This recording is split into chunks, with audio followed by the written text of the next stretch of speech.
사순절 5번째 주일 이 아침에 하나님께서 우리들에게 주시는 말씀은 신약 성경 누가복음 23장 39절로 43절까지 말씀입니다.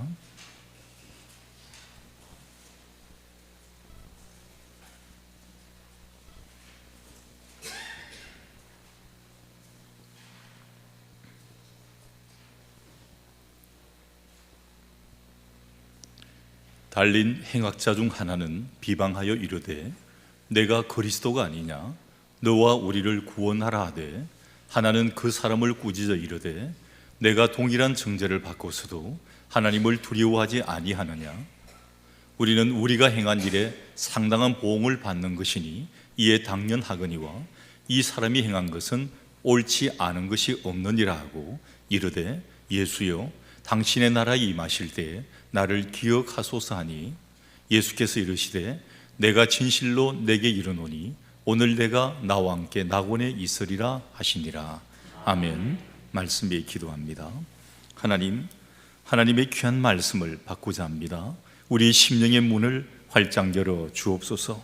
세상을 향한 우리의 눈이 있으면 하늘을 보게 하시고 닫혀진 마음의 문이 있으면 열어주시고 닫혀진 귀가 있으면 하나님 열어서 영의 귀가 열려 오늘도 하나님의 음성이 들려지게 하여 주시옵소서. 우리의 심령이 녹아져 내리고 부수어 터져져서 하나님의 귀한 말씀이 그 위에 새겨져 말씀대로 살아갈 수 있도록 저희를 붙들어 주시기를 원합니다. 오늘도 말씀을 듣는 가운데 예배 가운데 우리의 문제가 해결되는 귀한 역사가 치유되는 귀한 역사가 있게 하나님 붙들어 주옵소서. 부족한 종 감추시고 하나님 직접 말씀하여 주옵소서. 예수님 이름으로 기도드리옵나이다. 아멘.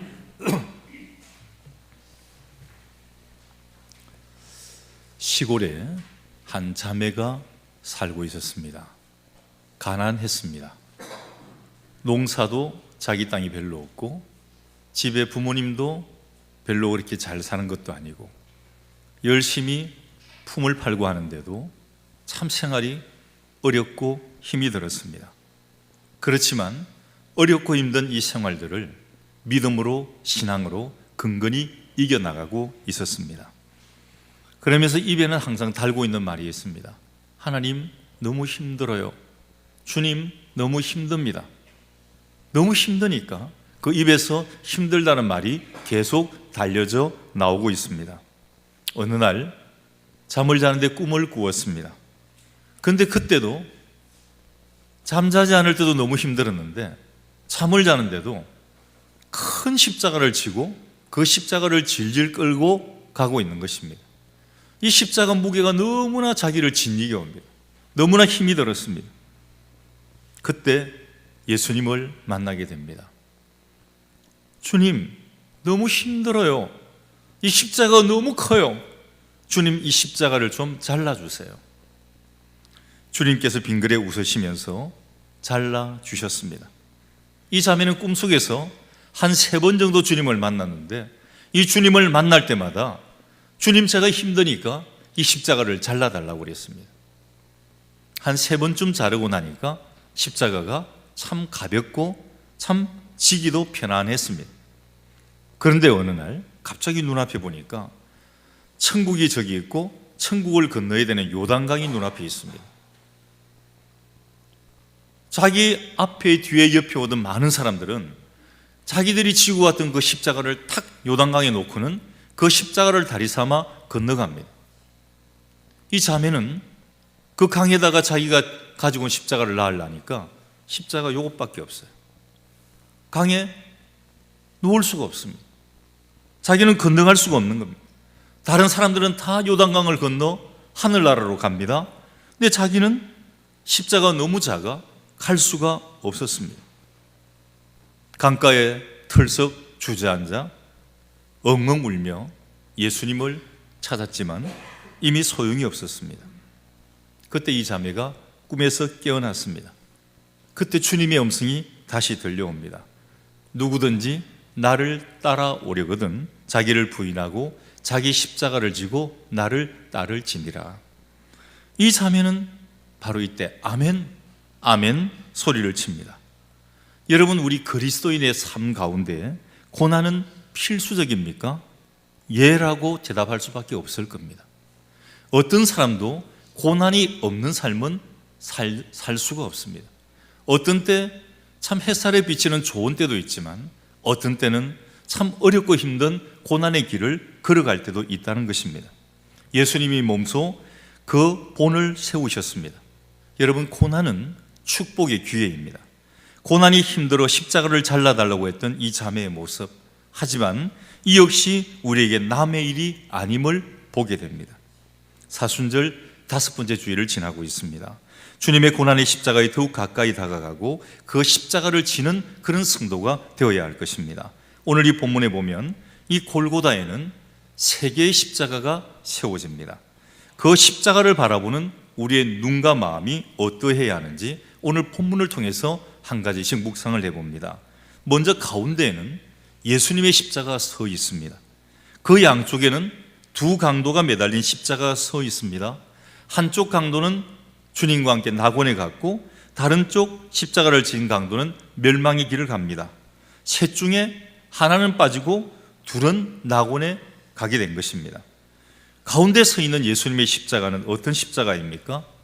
혹 한편의 강도가 생각을 하듯 당신은 그리스도라고 하면서 이 십자가를 칠 수밖에 없습니까? 당신도 별 수 없네요. 이런 십자가입니까? 아니면 다른 한편의 사람이 생각하듯 당신은 죄도 없는데 우리 때문에 고통의 십자가를 지시는군요. 그러면서 오늘 당신은 하늘나라에 가실 것이지요. 저도 함께 잊지 말고 꼭 데려가 주시기를 원합니다. 이런 고백의 십자가입니까? 어느 위치에서 어떤 눈을 가지고 어떻게 보느냐에 따라 이 십자가는 달리 보이는 것입니다. 페르시아에 있었던 과일에 관한 이야기가 있습니다. 요즘은 과일이 제철이 없어서 아무 때나 출하가 되다가 보니까 제철 나는 과일 이야기를 하면 꼭 옛날 이야기를 하는 것 같습니다. 이 필리핀이나 아라비아 쪽, 중동 쪽에 가면 가장 맛있는 과일 중에 하나가 망고입니다. 왕자 넷을 둔 왕이 있었습니다. 왕자들이 하도 판단력도 없고 아주 경솔해서 고민이 많았습니다. 이 중에 하나는 자기 대를 이어서 왕이 되어야 되는데 이 하나하나가 다 마음에 차지를 않습니다. 그래서 하루는 이 4명의 왕자를 가르치기 위해 망고 나무를 보고 보고서를 쓰도록 이렇게 만들었습니다. 첫째 왕자를 불러서 망고 나무를 살펴보고 보고서를 내라고 했습니다. 그 첫째 왕자를 보낼 때가 겨울이었습니다. 둘째 왕자를 불러가지고 봄철에 망고 나무를 보라고 보냈습니다. 셋째는 여름에 보냈습니다. 넷째는 가을에 보냈습니다. 그런 뒤에 이 4 아들을 다 모아가지고 망고나무 보고회가 열리게 됩니다. 첫째 왕자가 말을 합니다. 겨울에 갔던 왕자입니다. 망고나무가 마치 불에 탄 것처럼 그런 거루터기 같습니다. 아무것도 없었습니다. 겨울철에 본 망고에 대한 보고입니다. 둘째 왕자는 봄에 갔습니다. 나무가 크고 멋이 있고 녹색으로 뒤덮여 있었습니다. 이렇게 보고를 합니다. 여름에 간 셋째는 망고나무가 장미처럼 아름다운 꽃으로 가득 차 있어서 무척 아름다웠습니다. 이렇게 보고를 합니다.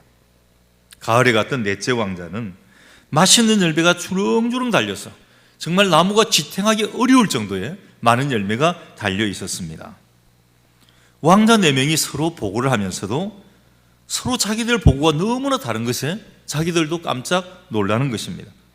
그러자 왕이 이야기를 합니다. 너희 4사람 왕자들 말들이 다 옳다. 보고가 다른 것은 어느 철에 갔느냐 하는 차이 때문이다. 나무는 겨울철에 죽은 듯이 보이지만 결코 죽지 않았고 봄에는 새싹이 났고 여름에는 꽃이 피었고 가을에는 열매를 주렁주렁 맺은 것이다. 여러분, 나무는 사시사철 이런 방법으로 살아갑니다. 지금 한번 밖에 나가서 산이나 이런 데 나무를 한번 보십시오. 조금 분위기가 다릅니다. 추운 한겨울에는 나무가 꼭 죽은 것 같아요. 근데 지금 봄철에 약간 접어드니까 이게 아직 잎은 나지 않았지만 뭔가가 꽃망울을 꼭 탁 터뜨릴 것 같은 겨울하고는 또 다른 나무의 모습이 보입니다. 여러분, 조금만 지나면 이 나무의 잎이 확 돋아날 것입니다. 푸른 잎이 확 뒤덮이게 될 것입니다. 겨울과 봄과 여름과 가을에 그 나무의 모습들은 달라지게 된다는 것입니다. 우리 사람들에게도 사계절이 있습니다. 혹시 지금 여러분 겨울을 살고 있지는 않습니까? 벌거벗은 것 같고 메말라 있고 불에 타버린 것 같은 그런 모습은 아니십니까? 아니면 연두색 봄을 살아가고 있습니까? 아니면 잎이 무성하고 꽃이 만발한 여름을 살고 있습니까? 아니면 열매가 주렁주렁 달린 가을을 살고 있습니까? 여러분 스스로 여러분 자신을 보십시오. 나는 지금 겨울일까? 봄일까? 여름일까? 가을일까? 똑같은 나무라 하더라도 어느 철에 보느냐에 따라 다르고 모습도 다르고 느낌도 달라집니다. 인간은 살아있습니다. 봄을 맞기도 하고 여름을 맞기도 하고 가을을 맞기도 하고 암울한 겨울의 추위를 겪기도 합니다. 나무에게 겨울철이 있듯이 우리 인생에게도 앙상한 겨울이 있습니다. 겨울 나그네 같은 그런 삶을 살기도 하는 것입니다. 골고다 언덕에 십자가가 서 있습니다. 겨울의 찬바람 가운데 선 십자가, 새싹이 돋는 봄의 십자가, 초록이 무성한 여름의 십자가, 열매 맺는 가을의 십자가. 여러분 지금 그 골고다의 십자가를 보면서 어느 계절의 십자가를 바라보고 있습니까? 성경에는 십자가가 세워진 곳을 칼보리 언덕이라고도 하고 골고다 언덕이다 이렇게 말들을 합니다. 이름이 이렇게 다른 것은 번역상 차이 때문입니다. 오늘 이 본문인 누가복음에는 해골이 쌓인 곳, 해골이라 부르는 곳이다 이렇게 지칭을 합니다. 크라니온이라는 헬라어로 썼습니다. 누가복음 기자는 헬라 문화권에 속한 사람에게도 예수님의 복음을 전하려고 굳이 해골이라고 부르는 그곳, 그 언덕의 이름을 헬라말로 썼던 것입니다. 근데 크라니온 외에 우리에게 익숙한 단어가 두 개 있는데 하나는 골고다라는 단어입니다. 마태복음, 마가복음, 요한복음에는 십자가 세워진 곳 해골이라는 그곳을 골고다라고 말을 합니다. 골고다라는 말은 히브리어입니다. 그 중에서도 토속화된 아람어의 명칭입니다. 해골이라는 뜻입니다. 성경의 사본 중에 로마 제국이 쓰던 언어 라틴말로 번역된 것도 있습니다. 불가타라고 부르는 사본인데 여기에는 해골이라는 뜻을 그 단어를 라틴말로 번역해서 칼바리움이라고 합니다. 이 칼바리움에서 영어가 파생이 쭉 이렇게 되어 나와가지고 칼보리라는 단어가 영어에서 탄생을 하게 됩니다. 자, 정리를 해보면 라틴말로 칼보리, 아람어 내지 히브리어로 골고다, 헬라어로 크라니온 이렇게 부르는 이 언덕, 처형당한 사람들의 해골이 쌓인 그곳에 예수님의 십자가가 서 있는 것입니다. 해골이 얼마나 많이 쌓여 있는지는 모르지만 어쨌든 해골이 뒹굴고 있고 음산한 죽음의 빛이 감도는 그곳에 예수님의 십자가가 서 있습니다. 좌우에는 제자들이 아닙니다. 좌우에는 예수님과는 완전히 다른 사람들, 강도들의 십자가가 두 개가 서 있습니다. 그리고 예수님의 십자가 꼭대기에는 이렇게 써 있습니다. 유대인의 왕 예수. 말하자면 유대 사람들이 꿈꾸던 메시아, 정치적인 해방자, 그리고 독립을 가져다 줄 사람, 그러나 실패한 혁명가 예수라는 그런 뜻입니다. 예수님이 십자가에 못 박히기 전날부터 신문과 고문에 시달렸습니다. 채찍에 엄청나게 맞았습니다. 근데 이 채찍이 그냥 채찍이 아니에요. 우리가 생각할 때는 그냥 가죽끈 정도로 생각을 하지만 이 가죽끈 끝에 납덩이가 지그자그 모양으로 붙어 있습니다. 이 채찍이 가서 살에 딱 대이면 살점을 하나 딱 집어가지고 뜯어가지고 나오는 겁니다. 채찍이 한 번 맞으면 살점이 하나 뜯어져 나오는 겁니다. 두 번 맞으면 살점이 두 번째 뜯겨 나오는 것입니다. 수없이 맞았습니다. 예수님의 등이나 몸에는 온데 피가 디덤벅 될 수밖에 없었다는 것입니다. 손발에 못이 박히고 살이 찢기고 창에 찔리고 조롱과 모욕을 당하며 죽어가는데 너무나 목이 말라서 내가 목마르다 외마디 소리를 지릅니다. 끌려갈 때부터 당한 순환과 고통은 이제 십자가에서 최고 극치를 이루게 됩니다. 예수님은 말로 할 수 없는 엄청난 고난을 당하게 됩니다. 한편의 강도가 말을 합니다. 당신은 하나님의 아들이라면서 메시아라면서 어떻게 이런 고난을 당합니까? 당신 바보 아닙니까? 하나님의 아들이 죽어가는 현실을 보고 비난조로 말을 합니다. 그런데 다른 편에 있는 강도는 전혀 다른 말을 합니다. 우리는 우리 죄 때문에 죽지만 이분은 죄가 없이 죽어가는데 너는 하나님이 두렵지 않느냐? 주님을 비난하는 그 사람을 오히려 질책을 합니다. 그리고 예수님께 마지막 부탁을 합니다. 예수여, 당신의 나라에 임하실 때 나를 기억하소서. 예수님이 대답합니다. 오늘 내가 나와 함께 낙원에 있으리라. 한편에 있는 사람은 예수님을 겨울의 눈으로 보았습니다. 그는 앙상한 가지만 보는 사람이었습니다. 하나님의 아들이 못 박히는 그 순간을 보고서 그 하나님의 아들을 믿지 못하겠다는 것입니다. 그러나 다른 한편에 있는 사람은 자기의 죄 때문에 져야 될 그 십자가를 죄 없는 예수님의 십자가에 고스란히 포개고 싶었습니다. 십자가를 포갤 수 있는 조건은 회개와 용서를 구하는 것입니다. 예수님은 누구든지 나를 따라오려거든 각자 자기 십자가를 지고 나를 따라오라고 말을 합니다. 그런데 그 이전에 덧붙이는 전제 조항이 있습니다. 자기를 부인하고 따르라는 것입니다. 십자가를 지고 예수님을 따라가는 조건은 회개하는 것입니다. 인간은 어차피 죄를 짓지 않을 수가 없는데 정말로 심각한 문제는 죄를 자꾸만 짓는 것이 아니라 죄를 지었다는 것을 알면서도 회개치 않는 것입니다. 내가 죄인인데 죄 지은 줄 알면서도 회개하지 않는 것입니다. 죄 지은 것 때문에 버림받는 게 아닙니다. 죄를 지은 것을 알면서도 회개하지 않기 때문에 하나님의 버림을 받고 질책을 받게 됩니다. 오늘 예수님의 십자가는 우리에게 요청합니다. 나의 십자가에 너희들의 십자가를 포개어라. 함께 낙원으로, 함께 하나님 나라로 들어가자. 단 포기기 위해서는 먼저 회개하라. 죄를 회개하고 그 죄를 내 십자가에 얹어라. 한 강도는 예수님의 십자가를 봄의 눈으로 바라본 것입니다. 그는 예수님의 이야기를 많이 들었지만 오늘 직접 차가운 겨울 같은 죽음의 자리에서 만나보게 된 것입니다.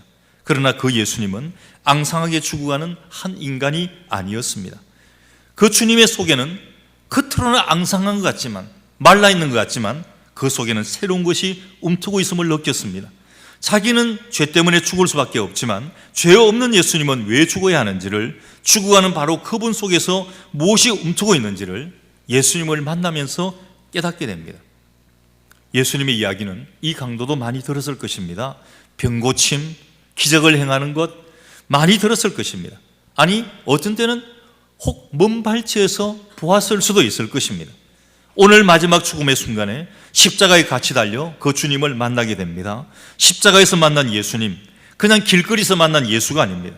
인간의 가장 처절한 자리에서 만난 예수, 인간의 한계선에서 만난 예수, 죽음을 앞에 둔 극한의 상황에서 만난 예수, 그 예수님은 전혀 다른 사람이었습니다. 사람들은 이렇게 말을 합니다. 뭘 그렇게 교회를 열심히 다녀? 주일날 뭐 교회를 가? 안 간다고 누가 죽냐? 텔레비 틀면 요즘 명설교가들이 설교하는 설교가 얼마나 나오는데 시골 총고성에 있는 교회 거기 왜 가? 서울에 있는 큰 대형 교회들 목사님 설교하는 설교 얼마나 나오는데. 그리고 봄이 됐는데 벚꽃도 피고 하는데 꽃 구경도 다니고 술도 한잔 홀짝홀짝 먹고 이렇게 다니지 그 교회가 뭐 재미없는데 왜 가? 차라리 한 강도처럼 마음껏 살다가 죄도 짓고 육신이 즐거운 쾌락도 다 누리며 살다가 마지막 죽을 때가 되면 한번 회개하고 용서받으면 그게 낫지 않냐. 여러분 정말 이렇게만 살 수 있다면 참 좋겠습니다. 세상에 마음대로 살다가 헌신이고 봉사고 주일 성수고 없이 그냥 마음대로 살다가 맨 마지막에 주님 한번 딱 만나면 구원받을 수 있다면 누구라도 그 길 택하지 않겠습니까? 그래가지고 천국 갈 수 있다면 그 길 택하지 않겠어요? 죽기 직전에 회개할 수 있는 기회가 있고 예수님의 십자가에 포기할 수만 있다면 누가 그렇게 안 하고 싶겠습니까? 무엇 때문에 오래전부터 오랫도록 힘들게 예수를 믿겠습니까? 근데 문제는 여러분 이 강도도 이제 처음 예수님을 만났다는 거예요. 수없이 들었습니다. 수없이 보았습니다. 영적으로 만난 건 처음이었다는 겁니다. 여러분도 마찬가지입니다. 수없이 교회를 나옵니다.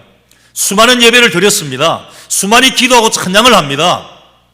근데 정말로 심령에 주님을 만나셨습니까, 여러분? 정말 주님이라 하면 코코지 찡하며 감동이 옵니까? 주님의 말씀이 들어오면 정말 내가 이 말씀만 가지고도 힘과 능이 된다 이렇게 느껴지십니까? 아니면 그냥 보험도 드는데, 생명보험도 들고 상해보험도 드는데 교회 좀 한번 나가야 보험적인 성격이 있고 한 주일에 1시간 정도 예배는 드려야 조금 보험 든 느낌이 드니까 조금 내가 위로도 되고 뭔가 나중에 그 큰 보장이 되지 않을까, 이런 생각에 나오고 있지는 않습니까? 참 죄송스럽지만 우리 한국의 크리스찬 가운데 이런 크리스찬이 굉장히 많다는 겁니다. 보험적인 성격, 의무 방어적인 성격, 예배에 그래서 간격이 없는 겁니다. 그래서 예배 시간만 막 보는 겁니다. 왜 저렇게 오래, 왜 저렇게 길어? 그것만 보는 겁니다. 은혜는 생각지 않습니다. 내가 오늘 이 예배를 통해서 주님을 만날 것이다, 하나님을 만날 것이다, 내가 여기서 큰 영적인 감동을 받아서 능력 있는 삶을 살 것이다, 이건 전혀 생각지 않는 거예요. 왜 12시 안에 안 마치냐? 이것만 보는 겁니다. 답답한 현실입니다. 십자가라는 인간의 가장 깊은 심년에서 만난 첫 순간이었습니다. 이 강도는요, 평생을 있었지만 주님을 못 만났습니다. 영적인 만남이 없었어요. 과거에 소문으로 들었던 예수, 과거에 알았던 예수는 십자가에 달려있는 이 예수님과는 상관이 없었습니다. 그는 직접 가슴과 가슴으로, 얼굴과 얼굴로, 운명과 운명으로 예수님을 만난 것입니다. 이 만남은 이 사람에게는 마지막 시간이었지만 처음 만남이었습니다. 여러분, 우리들도 마찬가지입니다. 평생을 교회 다녀도 주님을 만나지 못한 분들이 있어요. 참 답답합니다. 신앙 없는 사람처럼 말하고 신앙 없는 사람처럼 행동하고 그 삶을 살아갑니다. 안타까운 삶, 어떻게 보면 불쌍합니다.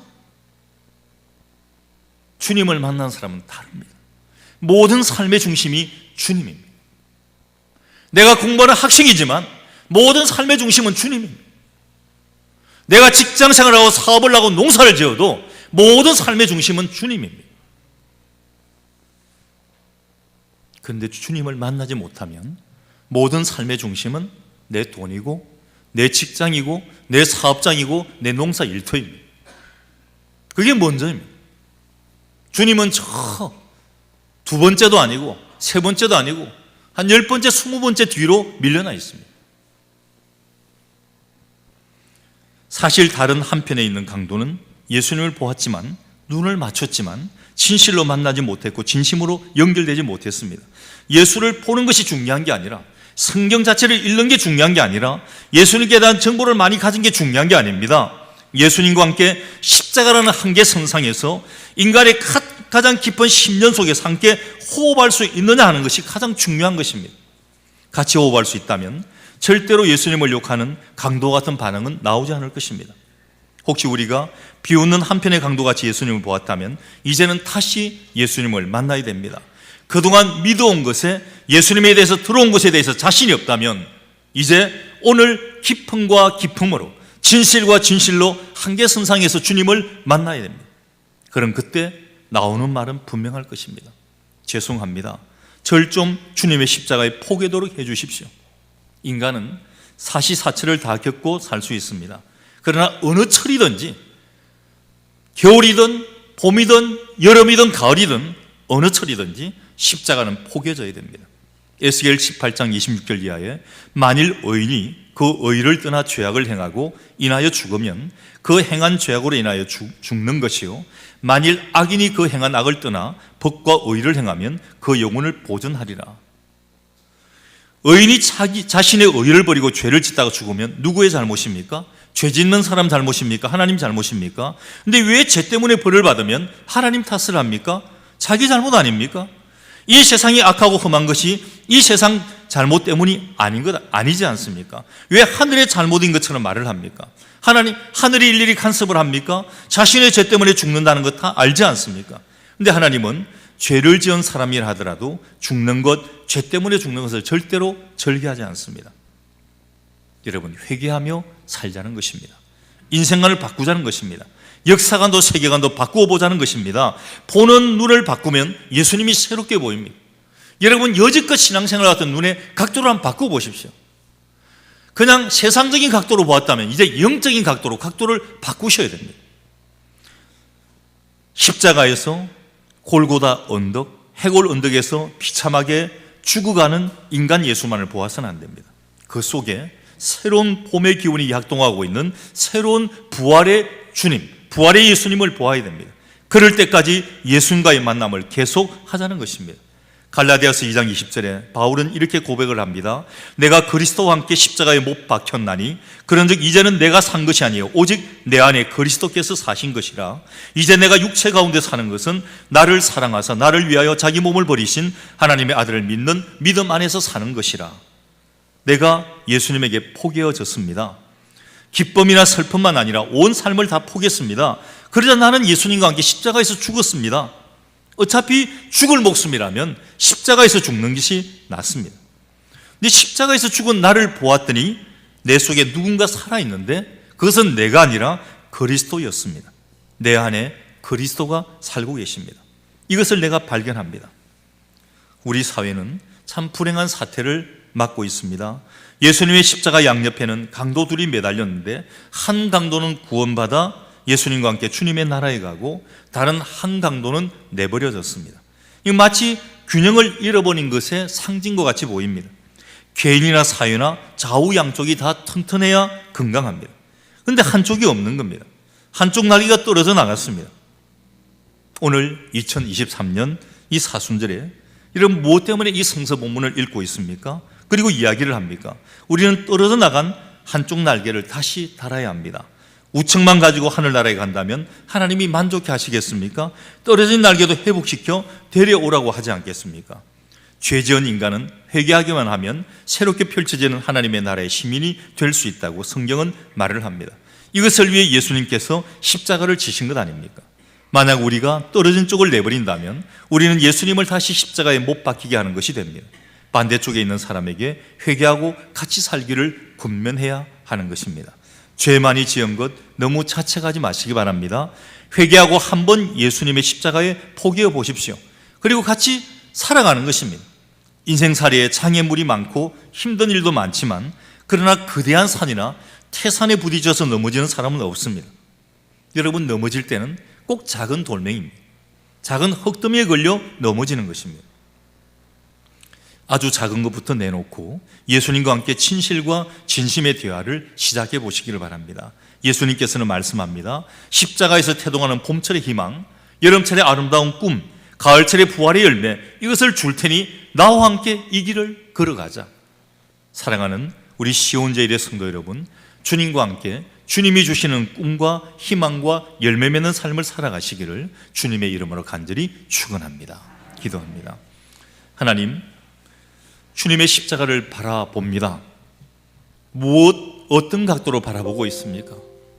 오늘 한편의 강도와 같이 앙상한 겨울로만 바라보고 있지는 않습니까? 주님의 십자가에는 움트는 봄이 있습니다. 푸르는 여름도 있습니다. 열매 맺는 가을도 있었습니다. 우리는 이것을 바라보기를 간절히 소망합니다. 나의 십자가 주님 앞에 포개어지기를 원합니다. 고난의 십자가이지만 주님의 십자가에 포개기를 원합니다. 주님께서 오라고 말씀을 합니다. 내 십자가 위에 너의 십자가를 포개라고 말씀을 합니다. 오늘 내 안에 주님이 살아서 역사하시는 삶을 살아가기를 간절히 원합니다. 내가 죽은 것 같지만 그 죽은 내 안에 주님께서 살아서 역사하시고 새움이 돋아나는 것을 보게 됩니다. 영적인 각도를 새롭게 하여서 이제 주님을 새로이 만나고 이 사순절 기간에 다시 한번 주님의 십자가에 나의 십자가를 포개는 삶을 살아가는 우리가 될 수 있도록 인도하여 주옵소서. 예수님 이름으로 기도드리옵나이다. 아멘. 찬송가 155